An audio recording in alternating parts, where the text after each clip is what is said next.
Walay sulod. Kanunay bahin sa atong kasing-kasing nga dili gyud mapuno. Usa ka walog nga tingog diin hilom nakatog pagpuyo. Dili guba, dili gisi, apan wala lang gyud mahikap.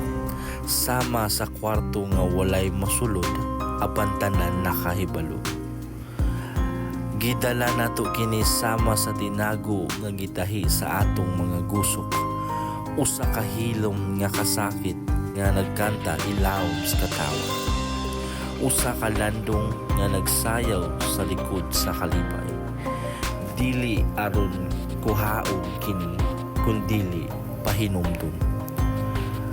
Mao kini ang ngalan nga wala nato masulti. Ang panamilit nga wala miabot.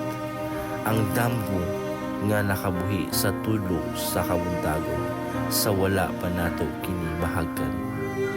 Apan bisan pa ang kahaw-ang dili sayo, dili ang luna diin ang kahanduman nagginhawa, diin ang gugma kaniadto mitindo, diin ang paglaom nagahilom ug nagahunghong gihapon.